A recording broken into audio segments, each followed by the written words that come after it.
Hey guys, আশা কৰিছোঁ আপোনালোক সকলো ভাল আৰু মোৰো ভালে। আজি আকৌ নতুন এটা ভিডিঅ' লৈ আহিছোঁ। আশা কৰোঁ আপোনালোক সকলোৱে চাই ভাল পাব।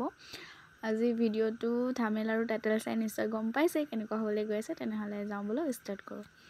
যিহেতু এটা ৰেচিপি ট্ৰাই কৰিম তো তাৰ বাবে যিখিনি বস্তু দৰকাৰ হয় ধুনীয়াকৈ লৈ লৈছোঁ। এইফালে আলু, পিঁয়াজ, কণী, মেগী সেনেকৈ লৈ লৈছোঁ। আলুকেইটা ধুনীয়াকৈ কাটি মেলি এতিয়া ফাৰ্ষ্ট আলুকেইটা মই বইল কৰি ল'ম। সৰু সৰুকৈ কাটি লৈছোঁ যিহেতু সোনকালে বইল হ'ব।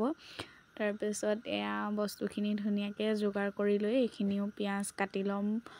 আজি যিটো ৰেচিপি মই ট্ৰাই কৰিবলৈ গৈ আছোঁ সেই ৰেচিপিটো মই ইউটিউবৰ পৰাই চাই আছিলোঁ আৰু বৰ্তমান চাই আছোঁ, শিকি আছোঁ মানে কেনেকৈ ট্ৰাই কৰিছোঁ, কেনেকুৱা হয় নাজানো। ভাবিলোঁ যিহেতু মই বনাবলৈ গৈ আছোঁ ৰেচিপিটো তো আপোনালোকৰ লগতো শ্বেয়াৰ কৰোঁ। যদি আপোনালোকে বনাই নাই খোৱাত নিশ্চয় বনাই খাব বুলি আশা কৰোঁ মোৰ ভিডিঅ'টো চাই। এয়া আলু বইল হৈ গ'ল আৰু ধুনীয়াকৈ উলিয়াই লৈছোঁ বাতিটোত আলুখিনি। তাৰপিছত পিঁয়াজ দি ল'লোঁ, নিমখ দিছোঁ, হালধি দিছোঁ, ৰেড চিলি পাউডাৰ ধুনীয়াকৈ দি লৈ পিনি গোটেইখিনি ধুনীয়াকৈ সানি মেলি লৈছোঁ।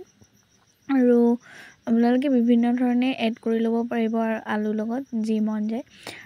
তাৰপিছত এয়া মেগী মছলাও এড কৰি লৈছোঁ। এড কৰি লৈ ধুনীয়া এটা চেপ দিছোঁ, আপোনালোকেও দিব পাৰে।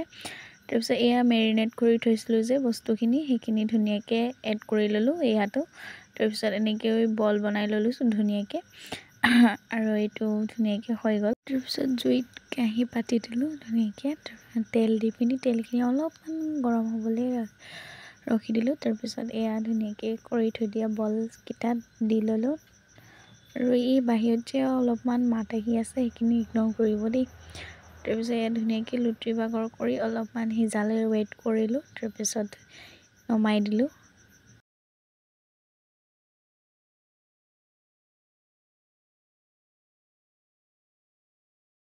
এয়া নমাই মেলি হৈ গ'ল আৰু এয়া চাব পাৰিছে কেনেকুৱা মানে ধুনীয়া ক্ৰাঞ্চি হৈ গৈছে আৰু ভিতৰতো ভালকৈ সিজি গৈছে আৰু খাবলৈ বহুত টেষ্টি হৈছিলে। মই ভবা নাছিলোঁ ইমান ভাল হ'ব বুলি আৰু আপোনালোকেও ট্ৰাই কৰি চাবচোন, খাবলৈ বহুত টেষ্টি হৈছিলে। আৰু এই ৰেচিপিটোৰ নাম আপোনালোকে কি দিব কমেণ্ট কৰিব। মই মেগী পকৰা বুলিয়ে দিলোঁ। আৰু আজিলৈ মোৰ ভিডিঅ'টো ইমানেই আছিলে। যদি ভাল লাগিলে তেনেহ'লে like, comment, share and subscribe কৰিবলৈ নাপাহৰিব। আজিলৈ বাই বাই।